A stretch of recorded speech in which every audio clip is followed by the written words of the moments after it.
क्या आप जानते हैं कि एक आदमी को जहर पिलाने के बाद भी वो न सिर्फ बचा बल्कि मानसिक रूप से पहले से 10 गुना मजबूत बन गया।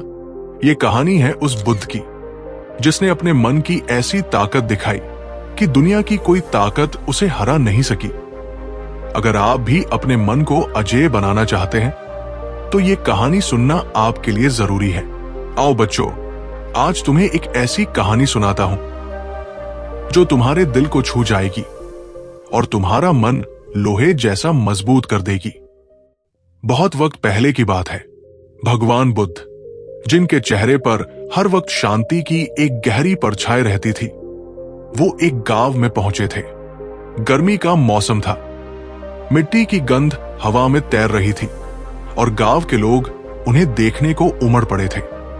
सभी लोग उन्हें सुनना चाहते थे, उनके शब्दों में सुकून ढूंढते थे। लेकिन जैसा हमेशा होता है ना, जहां रोशनी होती है वहां कुछ लोग ऐसे भी होते हैं जिन्हें अंधेरा ही भाता है। एक आदमी कड़वाहट से भरा, आग सा उबलता हुआ बुद्ध के सामने आया। उसने कुछ पूछा नहीं, सीधा बुद्ध को अपशब्द कहने लगा। उसकी आंखों में नफरत थी, उसके शब्दों में जहर। तुम ढोंगी हो, पाखंडी हो, झूठ फैलाते हो लोगों में। वो चिल्लाता रहा, गालियां बकता रहा। अब सोचो बेटा, उस वक्त अगर कोई और होता तो या तो वो जवाब में चिल्लाता या गुस्से से भड़क उठता। लेकिन बुद्ध बस मुस्कुरा रहे थे, एक गहरी शांत मुस्कान। ना उनके चेहरे पर कोई शिकन थी, ना दिल में कोई तूफान। वहां बैठे उनके शिष्य हैरान थे। एक शिष्य बोला, गुरुदेव, आपने कुछ कहा क्यों नहीं? उसने आपको इतने बुरे शब्द कहे। बुद्ध ने बहुत शांति से उसकी तरफ देखा और कहा, अगर कोई तुम्हें एक तोहफा दे और तुम उसे न लो तो वो तोहफा किसका रहता है? शिष्य थोड़ा चकराया, उसका। जिसने दिया? बुद्ध बोले, बस वही मैंने किया। उसने अपमान दिया, मैंने स्वीकार नहीं किया, तो वो अपमान अब उसी का है। मैं क्यों परेशान हूं? उस वक्त गांव के सारे लोग स्तब्ध हो गए। सबने अपनी सांसें थाम ली। और वो आदमी जो गुस्से से जल रहा था, अब खुद अंदर से कांपने लगा। उसने देखा, जिसे वो तोड़ना चाहता था वो तो खुद पत्थर से भी ज्यादा मजबूत निकला। उसे लगा था बुद्ध भी किसी आम आदमी जैसे ही होंगे, गुस्सा करेंगे, जवाब देंगे। पर यहां तो कुछ और ही था। बेटा, इस कहानी का मर्म समझ रहे हो? दूसरे के शब्दों की ताकत सिर्फ उतनी ही होती है जितनी हम उन्हें देते हैं। अगर कोई तुम्हें गाली दे और तुम चुप रहो तो वो गाली तुम्हारा कुछ नहीं बिगाड़ सकती। ताकत चिल्लाने में नहीं होती, ताकत अपने भीतर की आग को बुझा देने में होती है। बुद्ध ने ये नहीं कहा कि अपमान अच्छा है, उन्होंने ये कहा कि अपमान को पकड़ना, उसे अपना बना लेना, वो हमारी कमजोरी है। अब सोचो, अगर आज के दिन तुम इस एक बात को पकड़ लो कि कोई कुछ भी कहे, तुम तब तक नहीं टूट सकते जब तक तुम खुद न मानो कि तुम टूट गए। तो समझ लो बच्चा, तुम पहले से 10 गुना नहीं 100 गुना मजबूत बन चुके हो। बुद्ध का मुंह से विदा, जब एक पिता ने बेटे को छोड़ा लेकिन प्रेम नहीं छोड़ा। बेटा, जरा आंख बंद करो और सोचो, एक शांत रात हो, महल की ऊंचाई से दूर दूर तक उजाला फैला हो, एक नवजात बच्चा अपनी मां की गोद में सो रहा हो और उसका पिता दरवाजे की चौखट पर खड़ा हो, फैसले और मोह के बीच फंसा हुआ। ये कोई आम पिता नहीं था बेटा, ये सिद्धार्थ था, वही जो आगे चलकर गौतम बुद्ध बना। उस दिन उसके जीवन का सबसे बड़ा युद्ध बाहर नहीं, भीतर चल रहा था। जब एक पिता बन चुका था पर आत्मा भटक रही थी। राजकुमार सिद्धार्थ के जीवन में सब कुछ था, राजमहल, संपत्ति, सुंदर पत्नी यशोधरा और अब एक नन्हा बेटा राहुल। हर कोई कहता अब तो सब पूर्ण है, लेकिन बेटा, कभी कभी पूर्णता के बाहर भी एक शून्य होता है जो सिर्फ आत्मा महसूस करती है। सिद्धार्थ के मन में एक सवाल दिन रात गूंजता था, सब कुछ होते हुए भी इंसान दुखी क्यों है? इस जीवन का अंतिम सत्य क्या है? क्या सिर्फ मोह, परिवार, सुख, यही जीवन है। और उस रात जब राहुल का जन्म हुआ और पूरे महल में खुशियां मन रही थी, सिद्धार्थ के मन में उलझन और गहरी हो गई। मोह का वो अंतिम क्षण। सिद्धार्थ चुपचाप अपने कमरे से बाहर निकले। उनकी पत्नी यशोधरा अपने बेटे के साथ सो रही थी। सिद्धार्थ दरवाजे पर खड़े हुए। उन्होंने चाहा कि एक बार, बस एक बार, राहुल को गोद में उठा ले, उसके बालों को चूमे, उसकी हथेलियां पकड़े, पर फिर रुके। क्यों?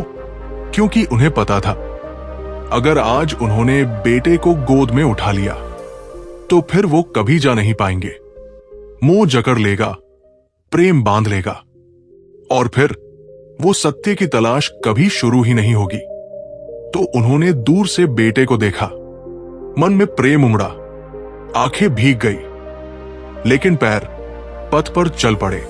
जब प्रेम का अर्थ बदल गया, सिद्धार्थ ने अपने पीछे सिर्फ पत्नी और बेटा ही नहीं छोड़ा, उन्होंने एक पूरे संसार को छोड़ दिया। लेकिन बेटे, उन्होंने कभी प्रेम नहीं छोड़ा, क्योंकि वर्षों बाद जब वे बुद्ध बन चुके थे और राहुल बड़ा हो चुका था, तो वही बेटा उनके पास आया और बुद्ध ने उसे अपनाया। गले नहीं लगाया, पर जीवन का सबसे बड़ा उपहार दिया, ज्ञान। उन्होंने अपने बेटे को भिक्षु बनाया, क्योंकि उन्हें अब यही लगा कि एक पिता से बड़ा गुरु बनकर वो राहुल को जिंदगी का वो सत्य दे सकते हैं जो शायद दुनिया का कोई धन, कोई सुख नहीं दे सकता। इस कहानी से क्या सीखा बेटा? सच्चा बल वो होता है जब हम वो करें जो सही हो, भले ही दिल चीर जाए। सच्चा प्रेम बांधता नहीं, मुक्त करता है। और सबसे बड़ी बात, मानसिक मजबूती का मतलब ये नहीं कि तुम्हारे अंदर भावनाएं नहीं हैं, बल्कि ये कि भावनाओं के होते हुए भी तुम सही निर्णय ले सको। तो बच्चा, ये कहानी सिर्फ एक पिता की नहीं, ये कहानी है हर उस इंसान की जो जीवन में कभी ना कभी मन और आत्मा के बीच फंस जाता है। और अगर उस वक्त तुम बुद्ध जैसा धैर्य रख सको, तो समझ लेना, तुम मानसिक रूप से सिर्फ 10 गुना नहीं, तुम जीवन को समझने की राह पर चल चुके हो। ये कहानी है एक खूंखार डाकू की और बुद्ध की। बहुत समय पहले एक डरावना नाम पूरे जंगलों और गांवों में गूंजता था, अंगुलिमाल। लोग उसका नाम सुनकर कांप उठते थे। वो पागलपन की हद तक हिंसक था, हर उस राहगीर को मार डालता जो उसके रास्ते में आता। उसकी कलाई में 999 उंगलियां थी, हर उंगली एक हत्या की निशानी। बस एक और हत्या बाकी थी, एक 000वीं। और उस दिन जब वो आखिरी उंगली की तलाश में था, तो एक आदमी उसके रास्ते में आया, एक शांत चेहरा, न तो भयभीत, नहीं गुस्से में। वो थे भगवान बुद्ध। अंगुलिमाल ने दूर से देखा। ओह, क्या सौभाग्य है, मेरा 1000वां शिकार खुद चलकर आ रहा है।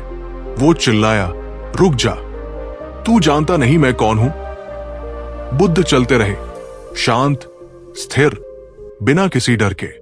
वो फिर चिल्लाया, मैंने 999 लोगों को मार डाला है, तू बच नहीं पाएगा। और बुद्ध तब रुके। धीरे से उनकी आंखें अंगुलिमाल की आंखों से मिली और उन्होंने सिर्फ इतना कहा, मैं तो रुक गया हूं, अब तू रुक। ये सुनकर अंगुलिमाल हंस पड़ा। ये क्या मजाक है, तू तो चल रहा है। बुद्ध ने मुस्कुराकर कहा, नहीं, मैं अब हिंसा की राह से, द्वेष की राह से रुक गया हूं। मैं अब उस सत्य के मार्ग पर हूं जहां कोई नहीं मरता, कोई नहीं डरता। अब तेरी बारी है रुकने की। अंगुलिमाल का शरीर तो बाहर से मजबूत था, लेकिन उसके भीतर जो उथल पुथल हुई वो उसकी आंखों से साफ झलकने लगी। कभी किसी ने उससे ऐसे बात नहीं की थी।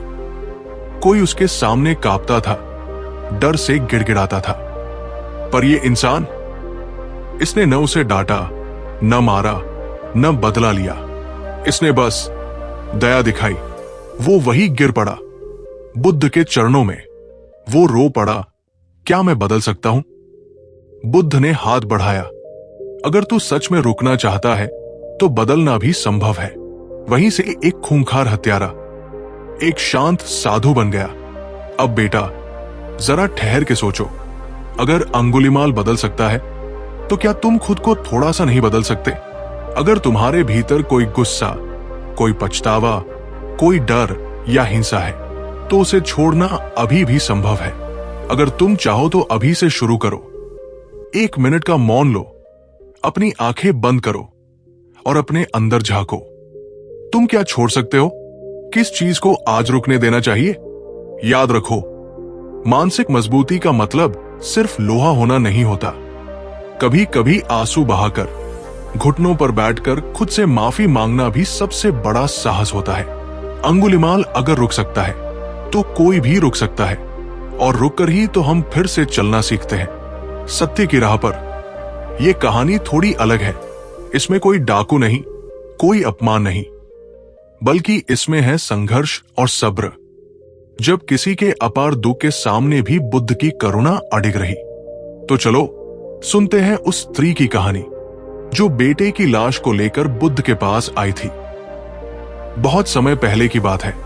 एक गांव में कीसा गौतमी नाम की एक स्त्री रहती थी। एक सीधी सादी औरत जो अपने छोटे से बेटे से बहुत प्रेम करती थी। बेटा उसकी आंखों का तारा था, उसकी दुनिया। लेकिन एक दिन अचानक उसका बेटा बीमार पड़ा और कुछ ही समय में उसने दम तोड़ दिया। कीसा गौतमी की दुनिया जैसे एक ही झटके में उजड़ गई। वो हिल गई थी, टूट गई थी, लेकिन उसने हार नहीं मानी। उसे यकीन था उसका बेटा मरा नहीं है, बस कोई इलाज बाकी है। वो बेटे की लाश को गोद में लेकर दर दर भटकने लगी। एक वैद्य से दूसरे तांत्रिक, एक पुजारी से दूसरे ओझा तक। कोई तो होगा जो मेरे लाल को जिंदा कर सके। लोग पहले चुप हुए, फिर तरस खाने लगे और धीरे धीरे उसे पागल समझने लगे। लेकिन किसी ने बताया, सिद्धार्थ नाम के एक महापुरुष गांव में आए हैं। वो कोई साधारण इंसान नहीं, वो बुद्ध बन चुके हैं। उनके पास जाओ। उसकी आंखों में फिर से उम्मीद की चमक लौटी। वो तुरंत बेटे की निर्जीव देह उठाकर बुद्ध के पास पहुंच गई। हे महात्मा, उसने रोते हुए कहा, मुझे मेरा बेटा वापस चाहिए। आप कुछ भी कर सकते हैं, कृपा करो, इसे जीवित कर दो। बुद्ध बहुत देर तक उसकी आंखों में देखते रहे। न कोई झूठा दिलासा, न कोई ऊंचे शब्द। उन्होंने बस कहा, ठीक है, मैं तुम्हारे बेटे को फिर से जीवित कर दूंगा, लेकिन उसके पहले तुम गांव में जाओ और ऐसे घर से राई का एक दाना लेकर आओ जहां कभी कोई मरा न हो। कीसा गौतमी के चेहरे पर फिर उम्मीद लौट आई। वो भागी, पहले घर पहुंची। क्या आपके घर में कोई मरा है? हां, पिछले साल दादा चल बसे। दूसरे घर गई, यहां हमारी मां का देहांत हुआ। तीसरे, चौथे, पांचवें, हर दरवाजे पर वही जवाब। हर घर में कोई न कोई बिछड़ा हुआ था। धीरे धीरे सूरज ढलने लगा और उसके भीतर एक नई रोशनी उगने लगी। वो समझ चुकी थी, मृत्यु कोई एक व्यक्ति का दुख नहीं है, ये जीवन का हिस्सा है। वो रोती हुई बुद्ध के पास लौटी, पर इस बार गोद में बेटा नहीं था। उसने कहा, मैं समझ गई हूं, मेरा दुख मेरा नहीं था, ये तो सबका है। मैं अब अपने बेटे को छोड़ चुकी हूं। बुद्ध ने उस दिन उसकी आंखों में देखा।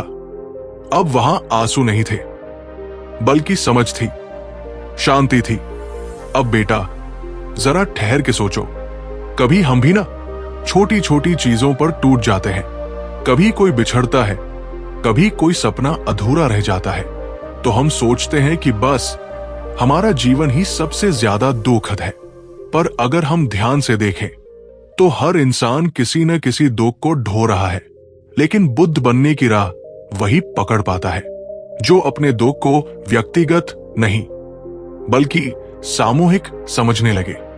अगर तुम भी किसी दुख से जूझ रहे हो तो कुछ पल खुद से कहो, मैं अकेला नहीं हूं और इस दुख के पार भी एक जीवन है। बेटा, मानसिक मजबूती यही है, जब हम टूटते हुए भी अंदर से एक नया आकार लेने लगते हैं। और इसीलिए कीसा गौतमी सिर्फ एक मां नहीं रही, वो बनी बुद्ध की पहली महिला अनुयायी।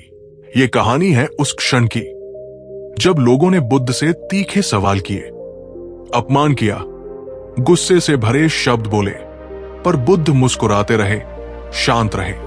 उस दिन बुद्ध अपने शिष्यों के साथ एक गांव में पहुंचे थे।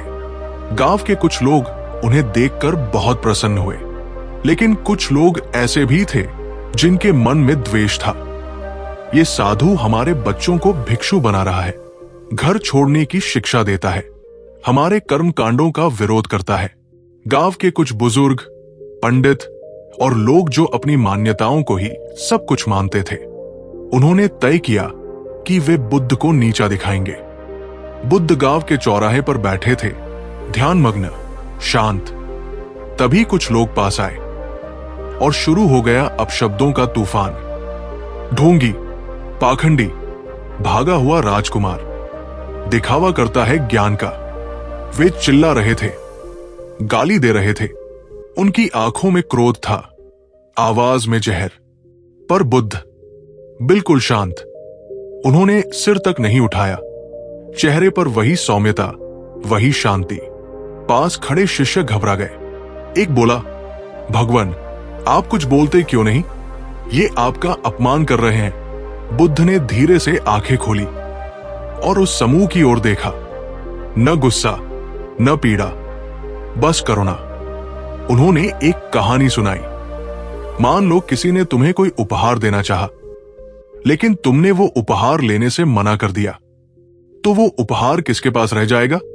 लोग चुप। बुद्ध ने मुस्कुराकर कहा, जिसने दिया है उसी के पास। इसी तरह ये जो क्रोध, अपशब्द और विष तुम मुझे दे रहे हो, अगर मैं उन्हें स्वीकार ही नहीं करता तो ये तुम्हारे ही पास रह जाते हैं। लोग सन्न रह गए।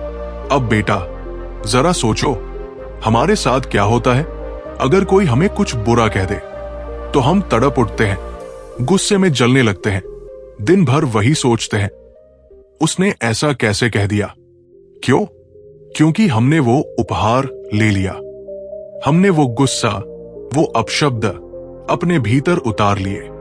मानसिक मजबूती का मतलब ये नहीं कि कोई तुम्हें अपमानित नहीं करेगा, बल्कि ये कि अपमान को छूने भी मत दो। अगर कभी कोई तुम्हें दुखी करने की कोशिश करे तो बुद्ध की ये बात याद रखना, जो तुम स्वीकार नहीं करते वो तुम्हारा नहीं बनता। और बेटा, एक बात और, बुद्ध सिर्फ ज्ञान के प्रतीक नहीं थे, वो संवेदनशीलता के भी प्रतीक थे। अगर वो चाहते तो क्रोधित हो सकते थे, अपने ज्ञान से सबको पराजित कर सकते थे, लेकिन उन्होंने चुप्पी को चुना, क्योंकि उन्होंने जाना शब्द जवाब दे सकते हैं, पर चुप्पी दिल छू लेती है। और इसीलिए वो आज भी हमारे बीच जीवित है, उनकी शांति में, उनके मौन में। तो बच्चा, जब अगली बार कोई तुम्हारे भीतर शोर मचाए तो बाहर नहीं, अंदर शांत रहना सीखो। अब मैं तुम्हें अगली कहानी सुनाता हूं। ये कहानी थोड़ी रहस्यमयी है, थोड़ी गहराई वाली। इसमें न कोई जहर है, न युद्ध, न अपमान। इसमें है शून्यता की कला। हां, वो खालीपन जिससे डरकर हम अक्सर भागते हैं, लेकिन बुद्ध उसी में स्थिर हो गए थे। एक दिन की बात है, बुद्ध अपने शिष्यों के साथ एक घने जंगल में ठहरे हुए थे। सब ध्यान में लीन थे, बिल्कुल शांति थी, बस पत्तों की सरसराहट और पक्षियों की चहचहाट। ध्यान के बाद एक शिष्य ने पूछा, भगवान, आप हमेशा कहते हैं कि सब कुछ शून्य है, लेकिन ये शून्यता आखिर है क्या? बुद्ध मुस्कुराए। उन्होंने कोई लंबा भाषण नहीं दिया, बल्कि शिष्य का हाथ पकड़कर उसे पास के एक गुफा की ओर ले चले। गुफा के भीतर सब कुछ अंधेरा था, न कोई मूर्ति, न कोई दीपक, बस खालीपन।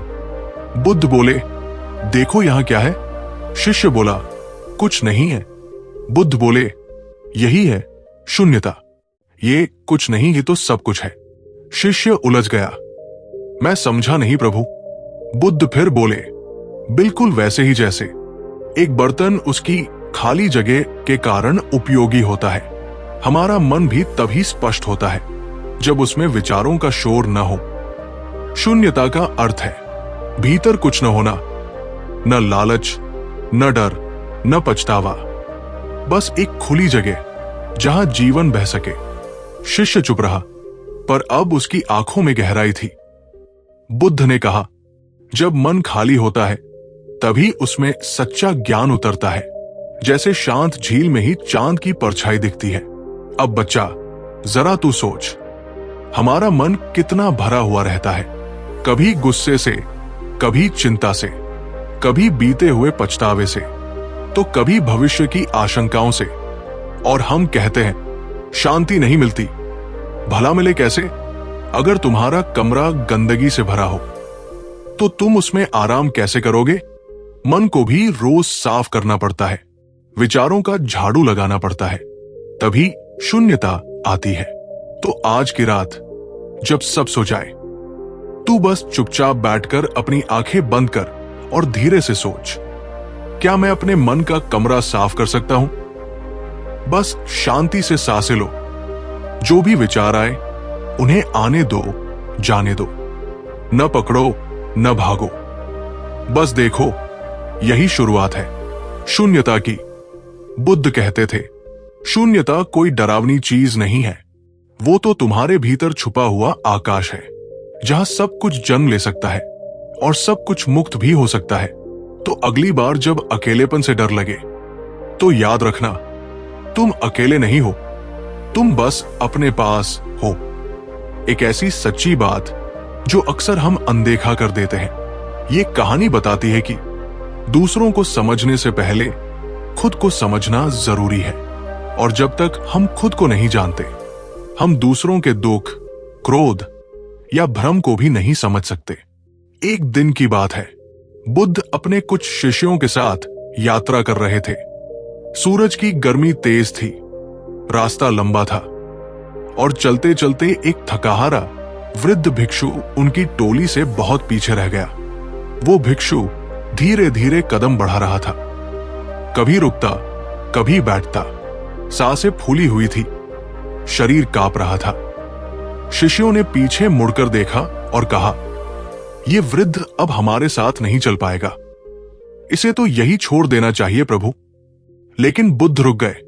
उन्होंने सबको वही विश्राम करने को कहा और खुद जाकर उस वृद्ध के पास बैठे।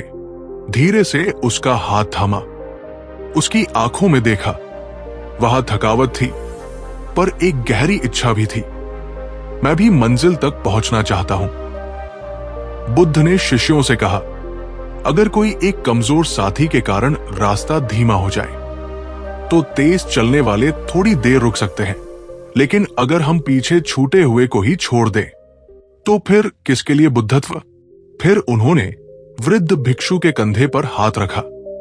तुम अपने समय पर चलो, मंजिल किसी की बपौती नहीं है, जिसमें धैर्य है वही पहुंचेगा।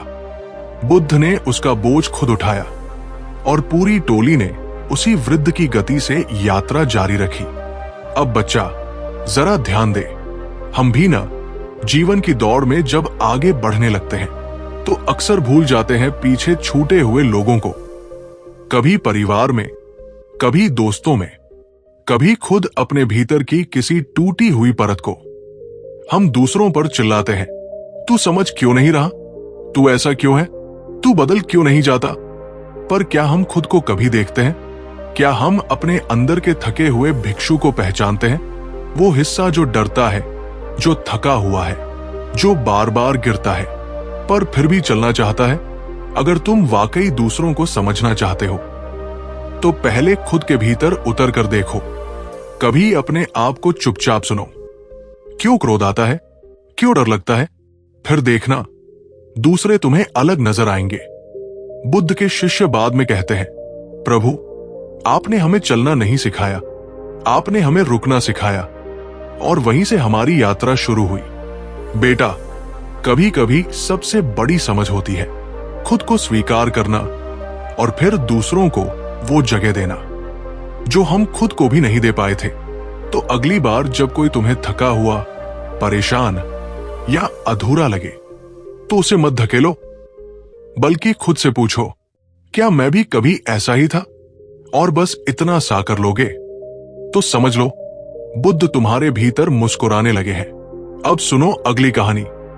ये कहानी है धैर्य की, समय की चाल को समझने की, और एक ऐसे राजा की जो चाहता था सब कुछ, पर तुरंत। ये वही सीख है जो बुद्ध ने दी थी।